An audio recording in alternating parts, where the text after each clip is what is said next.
नमस्कार.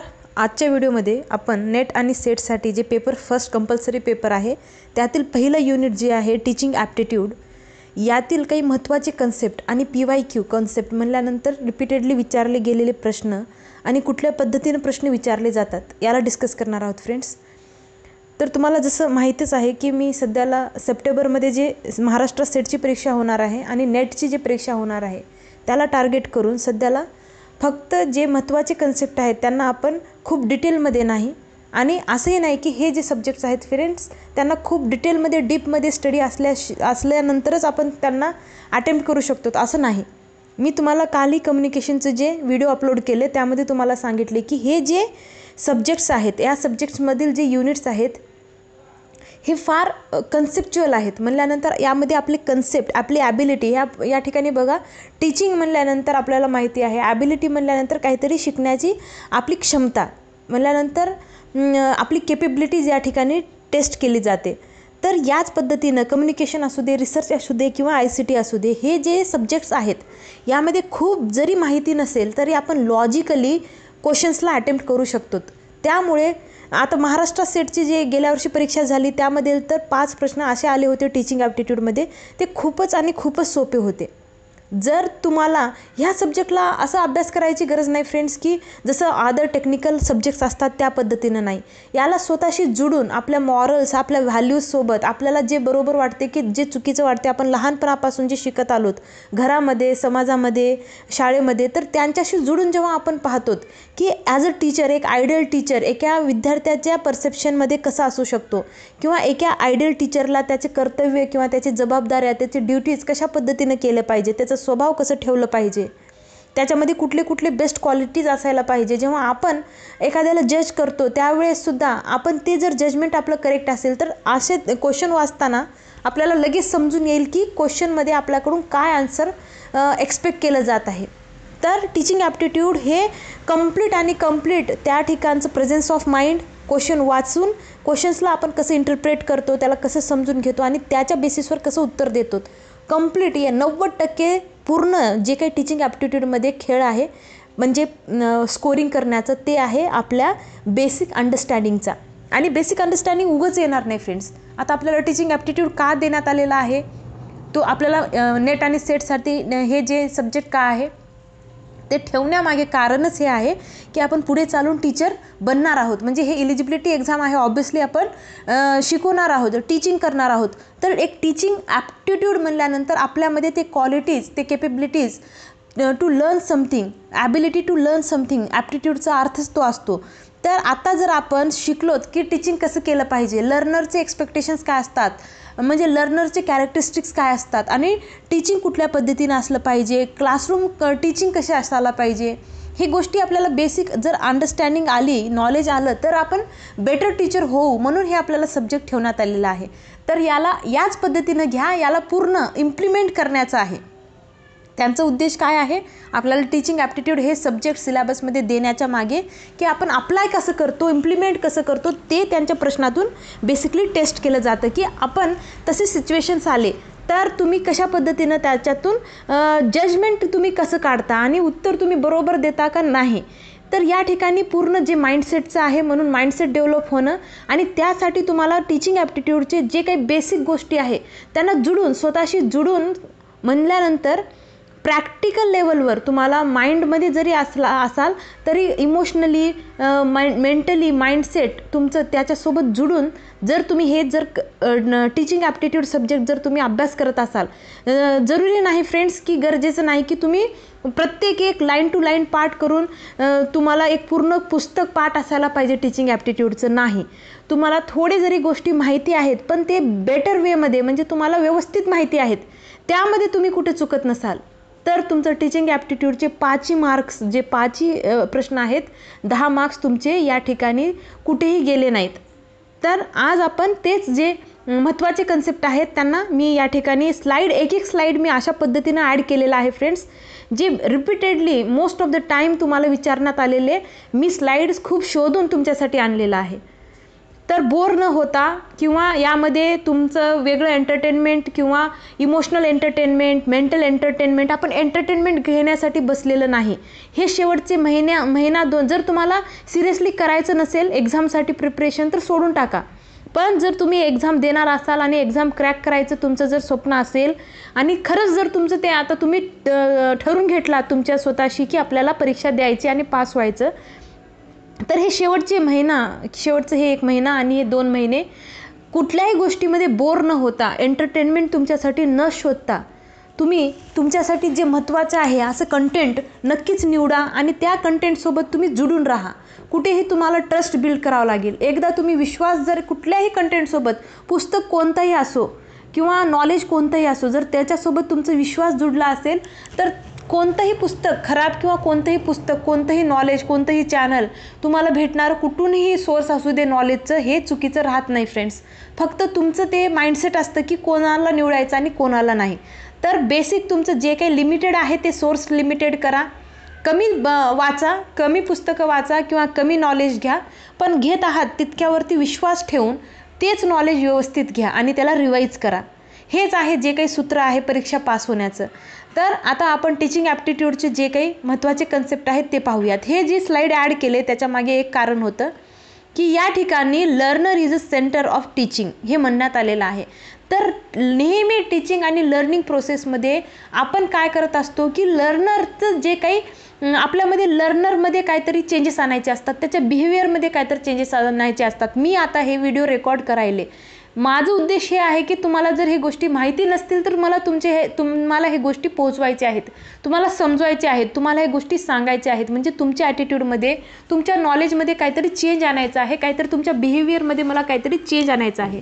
तर मी हे व्हिडिओ बनवत आहे. जर तुम्ही बघायला जर या ठिकाणी नसला असतात तर मी हे व्हिडिओ कोणासाठी बनवले असते. त्याच पद्धतीनं learner is the centre of teaching हे तुम्हाला माहीत असायला पाहिजे. Teaching is the cause, teaching काय आहे, कॉज आहे, आणि लर्निंग इज द इफेक्ट. तर लर्निंग आणि टीचिंग हँड बाय हँड सोबत चालतात. तर हे तुम्हाला लक्षात असायला पाहिजे फ्रेंड्स. आणि टीचिंग म्हणल्यानंतर काय, एखाद्याला काहीतरी शिकवणं म्हणल्यानंतर काय आहे, टीचिंगपासून लर्निंग क्रिएट होत आहे. तर लर्निंग टीचिंगशिवाय शक्य नाही. अशा पद्धतीने आपण म्हणजे मी स्वतः जरी शिकत असेल तर कुठून तरी काहीतरी मी शिकून घेत आहे का नाही. तर त्याच पद्धतीनं one cannot succeed without the support and success of the others म्हणल्यानंतर या ठिकाणी बघा, teaching style of the teacher should jab with the learners learning style. तर लर्नरच्या लर्निंग स्टाईलसोबत तुम्हाला कुठली भाषा समजते हे मला माहीतच जर नसेल आणि मी माझ्या स्टाईलमध्ये कुठल्या तरी वेगळ्या भाषेसोबत तुमच्यासोबत जर या ठिकाणी कनेक्ट व्हावं म्हणले असते तर हे शक्य नव्हतं. तर या पद्धतीनं जे काही तुम्हाला टीचिंग म्हणल्यानंतर तर बेसिक अर्थ माहीतच आहे की शिकवणे, पुढच्याच्या बिहेवियरमध्ये तुम्हाला मी आता या ठिकाणी नॉलेज इम्पार्ट करायले म्हणल्यानंतर तुम्हाला नॉलेज तुम्हाला देत आहेत. हे जे विषय आहे याच्याबद्दलचे जे काही मला माहीत आहे ते माहिती तुमच्यापर्यंत पोहोचण्यासाठी मी टीचिंगचा आधार घेतलेला आहे. Knowledge of the learner and his learning style should be considered. तर तुमचं जे काही लर्नर या ठिकाणी बेसिक सेंटर जेव्हा लर्नर झालेला आहे तर त्या ठिकाणी जे काही लर्नरला आपल्याकडून काय अपेक्षा आहेत, त्यांना कशा पद्धतीनं शिकलेलं आवडतं, खूप स्ट्रिक्टली शिकवलेलं आवडतं का आपण ह्युमरसोबत शिकवलेलं आवडतं का त्यांना खूप स्लो शिकवलेलं आवडतं. तर हे स्टाईल्स आपल्याला जर माहीत असेल तर आपलं जे उद्देश आहे की त्यांना शिकवायचं हे साध्य होऊ शकतं. तर या ठिकाणी टीचिंग आणि लर्निंग म्हणल्यानंतर खूप स्लाइड्स आहेत फ्रेंड्स, लवकर आपल्याला कवर करायचे आहेत. तर टीचिंग आणि लर्निंगचे जे बेसिक कन्सेप्ट आहेत, खूप बेसिक जे कन्सेप्ट आहेत ते तुम्हाला माहीत असायलाच पाहिजे. तर ते तुम्हाला अशा पद्धतीनं तुम्ही स्वतःला त्या ठिकाणी जोडून अभ्यास करा. स्वतःला जोडून याचा अर्थ मी कुठल्या कंटेक्स्टमध्ये सांगत आहे तर फ्रेंड्स, तुम्ही स्वतः टीचर आहात किंवा तुम्ही स्वतः लर्नर आहात, टीचर पण नाही, तुम्ही स्वतः लर्नर आहात. आणि लर्नरचं काय असतो, एक पर्स्पेक्टिव्ह काय असतो, त्याची भावना काय असतात, शिकताना त्याच्या टीचरकडून त्याच्या अपेक्षा काय असतात, अशा पद्धतीनं लर्नरला हे सेंटर पॉईंट समजून टीचिंग ॲप्टिट्यूडला तुम्ही अभ्यास करा. आणि या ठिकाणी लक्षात ठेवा, टीचिंग हे कॉज आहे तर लर्निंग हे त्याचं इफेक्ट आहे. तर इन्स्पायरिंग टीचर्स आता इन्स्पायरिंग टीचर्स, आता टीचर्समध्ये आता टीचिंग तर आपल्याला समजले, पण टीचरमध्ये कुठले कुठले क्वालिटीज असायला पाहिजे याच्यावरती नेहमी खूप ट्रिकी क्वेश्चन्स विचारले जातात की यामध्ये टीचर असा असायला पाहिजे, तसा असायला पाहिजे, या असं नसायला, म्हणजे आता एक निगेटिव्ह देऊन टाकतील एक कुठलं तरी कॅरेक्टर आणि यामध्ये ट्रू कुठलं नाही किंवा यामध्ये फॉल्स कोणतं आहे, यापैकी कोणतं बरोबर, म्हणजे तुम्हाला विचारतील की कोणत्याही पद्धतीनं यामध्ये कोणते 3 करेक्ट आहेत, ह्यामध्ये ग्रुप करून दाखवा. तर अशा पद्धतीने अलीकडे प्रश्न येत आहेत. तर इन्स्पायरिंग टीचर्स कसा असतो, इंथुझियाझम सोबत एकदम एनर्जेटिक असतो, पॉझिटिव्ह रिलेशनशिप ठेवतो, फ्लेक्झिबिलिटी असतं त्यामध्ये, पर्पजफुलनेस आणि रिलिव्हंट टीचिंग असतं, सेफ आणि स्टिम्युलेटिंग क्लासरूम, जे काही क्लायमेट असेल, positive classroom management, reflectiveness and collaboration आणि इनोव्हेटिव्ह टीचिंग, हे सगळे काही त्याचे कॅरेक्टर्स आहेत ते आपल्याला माहीतच आहेत फ्रेंड्स. तरी हे सगळे एक दोनदा तुम्ही वाचून घ्या. त्या ठिकाणी कुठलंही यापैकी मिळतं जुळतं कसलंही शब्द जर आलं तर तुम्हाला लगेच त्या ठिकाणी किती लवकर, किती फास्ट तुमचं डोकं काम केलं आणि तुम्ही किती लवकरात लवकर त्या प्रश्नाच्या उत्तरापर्यंत पोहोचू शकायलात, याला किंमत आहे. तुम्हाला खूप वेळेस उत्तरं माहीत असतात, पण जे आपण MCQजला टच करत नाही त्याचं कारण आपल्याला गोष्टी लवकर जर नाही समजले तर आपला वेळ वाया जातो आणि येत असलेलं प्रश्न चुकतं. म्हणून हे एक वेळेस तुम्ही ह्याचे काही इन्स्पायरिंग टीचर्सचे कॅरेक्टरिस्टिक्स आहेत ते एक वेळेस वाचून घ्या. आता या ठिकाणी बघा, ट्रेडिशनल आणि मॉडर्न कन्सेप्ट हे याच्यावरती प्रश्न खूप वेळेस अलीकडे विचारण्यात येत आहे फ्रेंड्स. कारण आता ट्रेडिशनल टीचिंगमध्ये काय होतं, लर्नरला जास्त किंमत, म्हणजे किंमत म्हणण्यापेक्षा लर्नर हे सेंटर असायचं नाही. पण अलीकडे मॉडर्नमध्ये जे काही आहे सगळं काही, जे पुपिल म्हणल्यानंतर लर्नर जे स्टुडंट आहे त्याच्याशीच रिलेटेड. कारण आपल्याला बेसिकली कोणामध्ये बिहेवियरल चेंजेस किंवा कोणामध्ये चेंजेस आणायचे आहेत, हे प्रोसेसच कशासाठी डेव्हलप झालेली आहे की आपल्याला स्टुडंटमध्ये काहीतरी पॉसिबिलिटीज किंवा त्याला चांगलं एक बेटर ह्युमन बिईंग बनवण्यासाठी किंवा त्याला इंडिपेंडेंट बनवण्यासाठी, त्याला सगळ्या गोष्टीसाठी जे ओव्हरऑल काय म्हणतात डेव्हलपमेंट असेल, हे सगळं कोणासाठी चालू आहे, हे प्रोसेस, हे टीचर, हे सगळं जे काही आहे हे सगळं चालू आहे एका विद्यार्थ्याला सक्षम बनवण्यासाठी, म्हणजेच जे काही स्टुडंट्स आहेत, लर्नर्स आहेत त्यांच्यासाठी. तर हे आपल्याला माहीत असायला पाहिजे की आता न्यू एज्युकेशन पॉलिसी जी आलेली आहे हे आता सध्याला आपल्या एज्युकेशन सिस्टीमची सगळ्यात मोठी गरज आहे. कारण अगोदरचे जे काही सिलेबस आहे किंवा एज्युकेशन सिस्टीम आहे ते कम्प्लीट ट्रेडिशनल बेसिसवर आहे, बेस आहे. त्याच्यामध्ये प्रॅक्टिकल नॉलेज कमी आणि थेरॉटिकल जास्त आहे. फक्त रट्टा मारणं, सगळे सब्जेक्ट्स आपल्याला 10वीपर्यंत समजून जातात आणि तितक्या सब्जेक्ट्सचा जर अभ्यास केला तर तुम्ही IAS IPS बनू शकता म्हणून आणखी नंतर सांगतात. कारण आपण तेव्हा ॲज अ सब्जेक्ट म्हणून अभ्यास करतो, नॉलेज म्हणून अभ्यास करत नाही. तर अलीकडे तुम्ही जे 5 3 3 4 हे जे फॉर्म्युला आलेला आहे बेसिकली न्यू एज्युकेशन पॉलिसीमध्ये, तर या ठिकाणी मॉडर्न कन्सेप्टला सगळ्यात जास्त भर, म्हणजे लर्नरला हे सेंटर समजून फक्त प्रॅक्टिकल थेरॉटिकल नॉलेज न देता इम्प्लिमेंट करण्यासाठी, त्यामध्ये स्किल्स, नॉलेज आणि ॲबिलिटी क्रिएट करण्यासाठी सध्याला टीचिंग केली जात आहे. म्हणजे त्या टीचिंगला आता प्रमोट करण्यासाठी न्यू एज्युकेशन पॉलिसी आलेली आहे. तर अगोदर फक्त इन्स्ट्रक्शन, सूचना देणं आणि असं करा तसं करा म्हणजे थेरॉटिकल नॉलेज होतं. तर आता काय आहे की लर्नर कसं डिझायरेबल नॉलेज लर्नर घेत आहे का नाही, त्याला स्किल्स भेटत आहेत का नाही, म्हणजे ते सोसायटीमध्ये जगण्याच्या लायक त्याला बनवणं. या समाजाची जी गरज आहे, या समाजासोबत तो इंडिपेंडेंटली स्वतःचा जे उपजीविका भागवण्यासारखंच नसून एक बेटर ह्युमन बिईंग बनून चांगली क्वालिटी लाईफ तो जगण्यासारखं बनवणं सध्या मॉडर्न टीचिंगच्या कन्सेप्टची सध्याला हे काय आहे, गरज आहे. तर ट्रेडिशनल आणि टीचिंगमध्ये, मॉडर्न टीचिंगमध्ये या कन्सेप्टला धरून तुम्हाला खूप काही वेगवेगळे प्रश्न विचारले जातील. त्यात तुम्हाला त्या प्रश्नांना समजून घ्यावं लागेल. आणि आज आपण जर पेरेंट आपण पेरेंट्स आहोत, तुम्ही असाल किंवा मी आहे, किंवा आपले छोटे लहान भाऊ घरामध्ये आहेत, आपले भाऊ बहिणींचे लेकरं आहेत, तर त्यांना आपण कशा पद्धतीची टीचिंग एक्सपेक्ट करायलोत, त्या एका पर्स्पेक्शनला तुम्ही, म्हणजे त्या पर्स्पेक्टिव्हला तुम्ही तुमच्या डोळ्यापुढे ठेवून तुम्ही अशा प्रश्नांना इझिली डील करू शकता. प्रश्न जे एक्झाममध्ये, त्या teaching is the task of teacher which is perform for the development of a child. म्हणजे ओव्हरऑल डेव्हलपमेंट, बेसिकली डेव्हलपमेंट एका चाइल्डमध्ये व्यवस्थित पॉझिटिव्ह डेव्हलपमेंट घडून आणण्यासाठी हे सगळे गोष्टी आहेत. चला, टाईप्स ऑफ टीचिंग आणि मेथड्स तुम्ही या ठिकाणी बघून घ्या फ्रेंड्स. आता या ठिकाणी हे स्लाईड नंतर यायला पाहिजे होती, कारण त्याच्या पूर्वी खूप बेसिक कन्सेप्ट आहेत, पण हे स्लाईड महत्त्वाची असेल त्यामुळे मी या ठिकाणी डाउनलोड अगोदरच केले असेल. तर तुम्ही या ठिकाणी बघा टाइप्स ऑफ टीचिंग म्हणल्यानंतर आता टीचर सेंटर्ड, स्टुडंट सेंटर्ड आणि हायटेक आणि लोटेक हे 4 शब्द या ठिकाणी आलेले आहेत. पण या ठिकाणी हे स्लाइड मागे ॲड करण्याच्या मागे काय आहे, टीचर सेंटर आणि स्टुडंट सेंटर.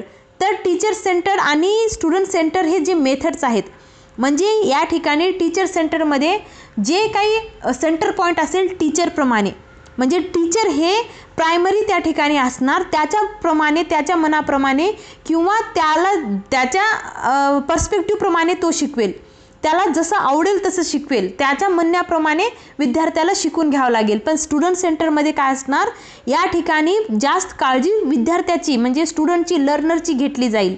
स्टुडंट सेंटर म्हणल्यानंतर स्टुडंटला काय डिझायरेबल नॉलेज, काय स्किल्स, त्याचा ॲटिट्यूड त्याच्यावरती जास्त फोकस असलं पाहिजे. आणि या ठिकाणी टीचर काय करेल, लर्नर कोणत्या पद्धतीचं या ठिकाणी एक्सपेक्ट करत आहे, त्याला कशा पद्धतीचं समजत आहे का नाही, हे सगळं फोकस जेव्हा विद्यार्थ्यावर येईल त्यावेळेस स्टुडंट सेंटर. तर या दोन कन्सेप्टला धरून खूप वेळेस प्रश्न विचारले जातात. टीचर सेंटर्ड आणि स्टुडंट सेंटर्ड म्हणल्यानंतर काय. आता हायटेक म्हणल्यानंतर अलीकडे जे आपण खूप काही टेक्नॉलॉजीज वगैरे, आता मी व्हिडिओ तुम्हाला बनवत आहे आणि तुम्हाला अपलोड करेन. तर हे जास्त हायटेक म्हणल्यानंतर टेक्नॉलॉजीला वगैरे आपण जे इन्व्हॉल्व केलेलं आहे त्याच्या थ्रू जे आपण शिकत आहोत. आणि लो टेक म्हणल्यानंतर ट्रेडिशनल अप्रोच जे चॉक आणि बोर्ड जे काही असेल, आता बोर्डला वगैरे यूज करून यामध्ये इंटरॅक्ट होतो आपण फेस टू फेस. मी त्या ठिकाणी फिजिकली तुमच्या ठिकाणी, तुम्ही ज्या कॉलेजमध्ये आहात किंवा जिथं अभ्यास करायलात किंवा तुम्ही मी जिथं आहे त्या ठिकाणी येऊन आपण फेस टू फेस जेव्हा आपण अभ्यास करतो त्यावेळेस आपण त्याला काय म्हणतो, लो टेक म्हणल्यानंतर ट्रेडिशनल अप्रोच या ठिकाणी राहणार आहे. आता आपण बेसिकली जे काही शिकत आहोत ते ज्याच हायटेकमध्येच म्हणजे टेक्नॉलॉजीला वापरून किंवा मॉडर्न टीचिंगच आपण सध्याला घेत आहोत. तर टीचर सेंटर्ड आणि स्टुडंट सेंटर्ड हे टाईप्स आहेत, टीचिंगचे मेथड्स आहेत, टीचिंगच्या मेथडचे टाईप्स आहेत, हे लक्षात ठेवा. आता फ्रेंड्स ह्या ठिकाणी बघा, एक पॅडागॉगी, अँड्रागॉगी अँड हॉटागॉगी हे जे हे 3 जे शब्द तुम्हाला दिसत आहेत फ्रेंड्स, तर हे सुद्धा काय आहेत, हे टीचिंगचे मेथड्स किंवा टीचिंगचे स्टाईल्स आहेत. तर या ठिकाणी आता जे आपण पाहिलो टीचर सेंटर्ड, स्टुडंट सेंटर्ड आणि जे काही नंतर लोटेक आणि हायटेक आपण पाहिलोत. या ठिकाणी बघा, ह्या शब्दांचं तुम्हाला अर्थ समजलं पाहिजे. आपण नंतर जे लेवल्स पाहणार आहोत, मेमरी लेवल आणि अंडरस्टँडिंग लेवल, रिफ्लेक्टिव्ह लेवल, त्याच पद्धतीनं आता या ठिकाणी पॅडागॉगी, अँड्रागॉगी आणि हॉटागॉगी काय आहे, तर याचा अर्थ पॅडागॉगी म्हणल्यानंतर टीचर ओरिएंटेड. तर लहान मुलांना शिकवण्यासाठी या ठिकाणी म्हणजे विद्यार्थ्याला शिकवण्यासाठी जे मेथड्स वापरले जाते, म्हणजे टीचर काय करतात या ठिकाणी, विद्यार्थी स्वतःचं माइंड वापरत नाही. जे लहान विद्यार्थी, लहान मुलं असतात, आता आपण पाहतो LKG UKG जे 1 2 3 4 क्लासमध्ये जे 1ली 2री 3रीला असतात, तर त्या विद्यार्थ्यांना त्यांचं स्वतःचं डोकं वापरता येत नाही, त्यांची तेवढी बुद्धी डेव्हलप झालेली नसते. तर त्यांना शिकवण्यासाठी तुम्हाला पॅडागॉगी जे आहे त्यामध्ये टीचर ओरिएंटेड जे काही कन्सेप्ट असतात, म्हणजे टीचर जितकं सांगतो तितकंच विद्यार्थी ऐकतात. तर आपण पेडियाट्रिक जे म्हणतो, पेडियाट्रिक डॉक्टर म्हणल्यानंतर लहान मुलांचं जे डॉक्टर म्हणतो त्या वरून पेडियाट्रिकवरून तुम्ही लक्षात ठेवा, पॅडागॉगी म्हणल्यानंतर लहान मुलांसाठी असतो आणि टीचर ओरिएंटेड असते. अँड्रागॉगी म्हणल्यानंतर अडल्ट लर्निंग आहे. अँड्रागॉगी म्हणल्यानंतर हे आता पॅडागॉगीच्या नेक्स्ट लेवलचं अडल्ट लर्निंगला आपण अँड्रागॉगी म्हणतो. तर आता हॉटागॉगी म्हणल्यानंतर सेल्फ डिटरमाइंड लर्निंग. तर या ठिकाणी आपण स्वतः इतके डेव्हलप झालेलं असतं, ब्रेन डेव्हलप झालेलं असतं, या ठिकाणी प्रॉब्लेम ओरिएंटेड जे काही थॉट्स आलेले असतात, म्हणजे सेल्फ आपण या ठिकाणी सगळी गोष्टी करायला शिकतो. तर अँड्रागॉगीमध्ये तुम्ही बघा अडल्ट लर्निंग, आता या ठिकाणी डॉक्टरचं फोटो दाखवलेला आहे, डॉक्टरसुद्धा जे काही शिकतो ते शिकतो. आता लास्टचं फोटो पेंटिंग आहे, तर स्वतःच्याच विचारापासून क्रिएटिव्हली आपण काहीतरी क्रिएट करायला लागतो, म्हणजे सेल्फ डिटरमाइंड लर्निंग. त्यावेळेस आपण कोणावरती डिपेंड राहत नाही. तर हे जे आहे याला सेल्फ डिटरमाइंड लर्निंग. तर हे 3 जे महत्त्वाचे यांच्या शब्दांचा अर्थ जर तुम्हाला समजलं तर त्या पद्धतीने कसंही प्रश्न आला तर तुम्ही याला सोडू शकता. तर या ठिकाणी कॅरेक्टरिस्टिक्स देण्यात आलेला आहे फ्रेंड्स. तर एक कॅरेक्टरिस्टिक जे आहे जे अफेक्ट करतं परफॉर्मन्सवर लर्नरच्या, हे पण प्रश्न खूप वेळेस आलेला आहे. तर प्रायर एक्सपिरियन्स जे असेल, कॉन्फिडन्स असेल, हेरिडिटीला खूप वेळेस पॉईंट आउट केलेला आहे किंवा विचारण्यात आलेला आहे. तर हेरिडिटी म्हणल्यानंतर अनुवंशिकता जे असतं, तर त्याचे वडील पण फार हुशार होते, तिनं त्याच्या आजीवरती गेलेलं आहे, तिनं त्याचा भाऊसुद्धा असंच हुशार होता, असं केव्हा बोलतो आपण, जेव्हा जेनेटिकल त्या ठिकाणी फॅक्टर इन्वॉल्ड असतं. तर हेरिडिटीसुद्धा इतकंच महत्त्वाचं कॅरेक्टर आहे एका लर्नरच्या परफॉर्मन्सवर, जे काही अफेक्ट करते ते. नंतर ॲबिलिटी, त्याच्या स्वतःची ॲबिलिटी, त्याची केपेबिलिटी आणि त्याची पर्सनॅलिटी, हे सगळे फॅक्टर्स काय करतात, परफॉर्मन्सवर अफेक्ट करतात. हे तुम्ही एकदा दोनदा वाचून घेतलेलंच बरं, तुम्ही स्वतः या ठिकाणी लक्ष देऊन. प्रायर एक्सपिरियन्स म्हणल्यानंतर एखाद्या लर्नरला त्या गोष्टीबद्दल जर व्यवस्थित पूर्वीच माहीत असेल आणि मी जर अचानक सांगितले तर त्याला व्यवस्थित ते गोष्ट कन्सेप्ट जे समजेल. त्याला काहीच माहिती नाही आणि मी अचानक एक नवीन कन्सेप्ट सांगितले तर त्याला समजून घेण्यात थोडंसं अवघड जाईल. कॉन्फिडन्स, त्याचं लेवल, त्याचं कॉन्फिडन्स कसं आहे, ॲबिलिटी काय आहे, पर्सनॅलिटी काय आहे, हे सगळेच गोष्टी मॅटर करतात, हे या ठिकाणी बेसिकली सांगण्यात आलेलं आहे. तर बघा फ्रेंड्स, इन्स्ट्रक्शन्स. तर आता या ठिकाणी आपण जेव्हा पाहतो की व्हेरिएबल्स जे आहेत टीचिंगचे, हे व्हेरिएबल्स आहेत. Variables of teaching, independent variables जे आहे टीचर आहे. इंटरव्ह्यूइंग व्हेरिएबल्स म्हणल्यानंतर जे काही टीचर जे काही एन्व्हायरमेंट असेल, मॅनेजमेंट असेल, किंवा जे काही विद्यार्थ्याला समजून सांगण्यासाठी टूल्स वगैरे वापरत असतो, चाक आणि बोर्डचं यूज करतो, तर जे काही व्यवस्थित नकाशे वगैरे यूज करतो, म्हणजे बेसिकली लर्नरला समजून सांगण्यासाठी ते क्लासरूमचं एन्व्हायरमेंट असू दे किंवा तो वापरलेलं मॅनेजमेंट असू दे, प्लॅनिंग प्लॉटिंग असू दे, काही असू दे, जे विद्यार्थ्यावर प्रभाव टाकते आणि प्रभाव करण्यासाठी, इम्पॅक्ट करण्यासाठी टीचर जे काही गोष्टींचा यूज करतो, त्यांचं मदत घेतो, त्याला आपण इंटरव्ह्यूइंग व्हेरिएबल्स म्हणतो. आणि डिपेंडेंट व्हेरिएबल म्हणल्यानंतर स्टुडंट. बेसिकली इंडिपेंडेंट कोण आहे, टीचर आहे. कोणावरती हे सगळ्या गोष्टींचा परिणाम होत आहे, स्टुडंटवरती. आणि या ठिकाणी टीचर हे काय आहे आपण पाहिलोत, कॉज आहे, आणि विद्यार्थी हे इफेक्ट आहे. तर या ठिकाणी इंडिपेंडेंट कोण आहे, टीचर आहे, डिपेंडेंट स्टुडंट आहे. आणि त्यांच्यासाठी जे काही लर्निंग एक्सपिरियन्सेससाठी जे काही टूल्स, टेक्निक्स वापरण्यात येत आहेत, ते इंटरव्ह्यूइंग व्हेरिएबल्स आपण त्याला म्हणू शकतो. तर हे पण महत्त्वाचं आहे फ्रेंड्स, हेही स्लाईड तुम्ही पाठ करून घ्या. आता या ठिकाणी बघा, ह्या स्लाईडमध्ये ह्या स्लाईडमधून एकही प्रश्न आजपर्यंत चुकलेला नाही. तर तुम्हाला खूप जास्त हे स्लाईड तुम्हाला आलंच पाहिजे, माहीत असायलाच पाहिजे. तर लेवल्स ऑफ टीचिंग आहेत. तर लेवल्स ऑफ टीचिंगमध्ये सगळ्यात अगोदर मेमरी लेवल, आणि हे दिलेलं कोणी आहे हे सुद्धा महत्त्वाचं आहे फ्रेंड्स. म्हणून या ठिकाणी मी हे तुमच्यासाठी हे ॲड केलेलं आहे स्लाईड. तर सगळ्यात अगोदर मेमरी लेवल. आपल्याला सगळ्यात अगोदर काय होतं, आपण जेव्हा लहान असतो तर आपल्याला खूप काही गोष्टी माहिती नसतात. तेव्हा वेळेस आपल्याला फक्त पाठ करायचं इतकं एकच गाणं पाठ असतो. म्हणजे आपल्याला गाणे वगैरे पाठ होतात, किंवा गाणेच म्हणून नाही, आपण जे काही शिकतो लहानपणी यामध्ये आपल्याला खूप काही जास्त माहिती नसतं. कन्सेप्ट काय असतात, हे काय ते काय, असं काही माहिती नसतो. त्यावेळेस आपल्याला म्हणजे थॉट वगैरे लहानपणी कुठं विचार वगैरे असतात किंवा कुठे गोष्टी वगैरे समजतात, काही नाही. त्यावेळेस फक्त एक मेमरी लेवल म्हणल्यानंतर त्यावेळेस आपण कोणीतरी आपल्याला काहीतरी सांगतो की ते आपल्याला आठवण राहतं आणि आपल्याला ते आठवण ठेवायचं असतो. नंतर अंडरस्टँडिंग लेवल. तर या ठिकाणी थोडंसं लिस्ट थॉटफुल म्हणल्यानंतर मेमरी लेवल आहे, पण दुसरं अंडरस्टँडिंग लेवलमध्ये थॉटफुलनेस येते. थोडंसं आपल्याला मॉडरेट थॉट्स यायला लागतात, आपल्याला गोष्टी समजायला लागतात. आपण एका वयाला आलेले असतो, आपल्यामध्ये वेगवेगळे जे अनुभव आहेत ते अनुभव घ्यायला शिकतो आपण. तर ह्या सगळ्या गोष्टीसोबत, आणि दिलेलं कोण आहे अंडरस्टँडिंग लेवल, हे सगळे लेवल्स कोणी दिलं हे पण महत्त्वाचं आहे. तर मॉर्सन जे आहे त्यानं दिलेलं आहे. फर्स्ट आहे बाय हंट, आणि दुसरं आहे मॉर्सन, आणि तिसरं जे आहे रिफ्लेक्टिव्ह लेवल. ते हे सगळ्यात मोस्ट थॉटफुल लेवल म्हणल्यानंतर या ठिकाणी कॉग्नेटिव्ह जे आपलं ब्रेन आहे, कॉग्नेटिव्ह म्हणल्यानंतर आपण बुद्धीनं या ठिकाणी सगळ्यात जास्त विचार करण्याचं जे लेवल आहे, आपण या ठिकाणी प्रॉब्लेम सॉल्व करायला लागतो. म्हणजे स्वतः आपण काहीतरी क्रिएट करायला लागतो. या ठिकाणी आपल्याला कसल्याही पद्धतीचं कोणाचं म्हणणं वगैरे दुसऱ्याचं पटवून घेण्याचं या ठिकाणी विषयच राहत नाही, कारण आपण स्वतः या एका लेवलला पोहोचलेले असतो. आता आपण जे काही नेट सेट करायलोत, या ठिकाणी आपल्याला दररोज कोणी बसून अभ्यास करायला लावत नाही. आपण आता PhDला मी ॲडमिशन घेतलेलं आहे, तर असं नाही की कोणीतरी मला येऊन PhD करायला फोर्सफुली माझ्यावरती दबाव कोणी घालत आहे, नाही. मी माझे डिसिजन स्वतः घेते. माझ्या आयुष्याचे प्रॉब्लेम्स मी स्वतः सॉल्व करण्यासारखी या ठिकाणी झालेली असते, आणि हे हडबडनं दिलेलं आहे. तर हे जे आहे फ्रेंड्स, जसं मेमरी लेवल आहे, अंडरस्टँडिंग लेवल आहे, रिफ्लेक्टिव्ह लेवल आहे, तर अथॉरिटेरियन, डेमोक्रॅटिक आणि लेजिस्फिअर अशा 3 पद्धतीचे तुम्ही मेथडसोबत पण याला कनेक्ट करून अभ्यास करू शकतो. सोबत पॅडागॉगी, अँड्रोगॉगी आणि हुटोगॉगी जे आपण पाहिलोत, हे सुद्धा ह्या तिघांचेच नावं आहेत.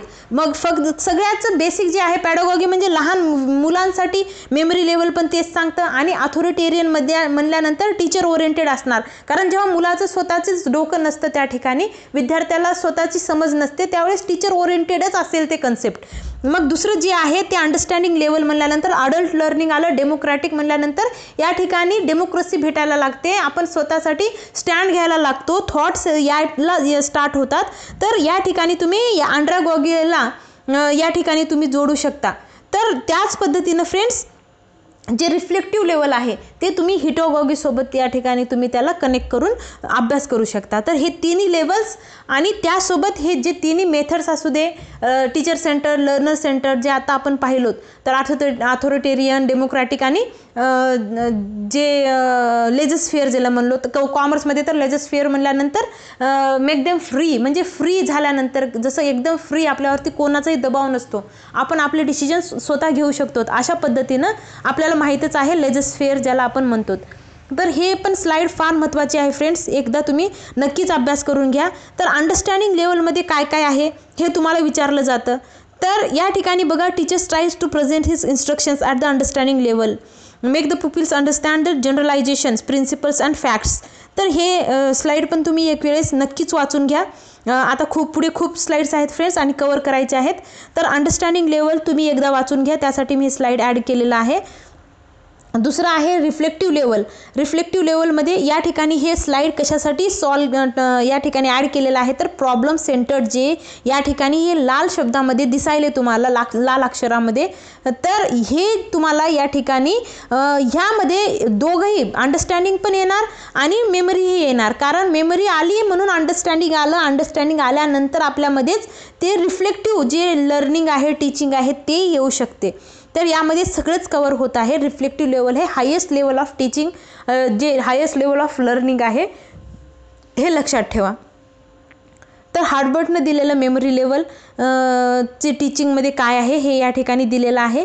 तर आपल्याला सगळ्यात महत्त्वाचं हे वाचू नका फ्रेंड्स, पण हे जे महत्त्वाचं आहे मेमरी लेवल जे बाय हंटनं दिलेलं आहे, मॉरिसॉननं, तर जे मीडियममध्ये आहे त्याला मॉरिसॉन आहे. तर मीडियममध्ये अंडरस्टँडिंग लेवल आहे, एमपासून मीडियम, एमपासून मॉरिसॉन असं वाचू शकता तुम्ही. आणि रिफ्लेक्टिव्ह लेवल म्हटल्यानंतर हार्टबर्ट, सगळ्यात वरचं हार्टबर्ट आणि सगळ्यात शेवटचं पण हंट, खालचं पण हंट आहे आणि वरचं हार्टबर्ट आहे आणि मध्यममध्ये जे आहे मॉरिसॉन आहे, ते लक्षात घे. हां, तर आता या ठिकाणी या फ्रेंड्स हे फार फार फार महत्त्वाचं आहे.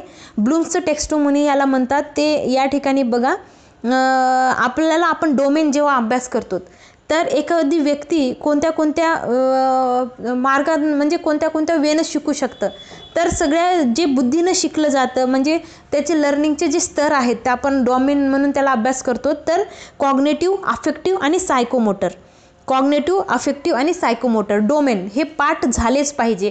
आणि फक्त टीचिंग ॲप्टिट्यूडमध्ये नाही फ्रेंड्स, तुम्हाला खूप ठिकाणी म्हणजे नेहमीच वेगवेगळ्या पद्धतीनं तुम्हाला कोणतंही तुमचं सब्जेक्ट असू दे किंवा कुठेही हे प्रश्न विचारलं जातं. खूपच महत्त्वाचं आहे कॉग्नेटिव्ह, अफेक्टिव्ह आणि सायकोमोटर. तर जेव्हा आपण काहीही कोणतीही स्किल आपण शिकतो आणि मेंटली जे त्यामध्ये बुद्धीचं जास्त इन्व्हॉल्वमेंट आहे आणि डोक्यापासून जेव्हा आपण त्याला बुद्धीपासून शिकली जाते आणि बुद्धीवर परिणाम करणारे, आता बुद्धीशी रिलेटेड कुठल्याही गोष्टी असतील तर ते कॉग्नेटिव्हमध्ये येणार. मेंटल स्किल्स आणि नॉलेज म्हणल्यानंतर तर कॉग्नेटिव्हमध्ये येणार.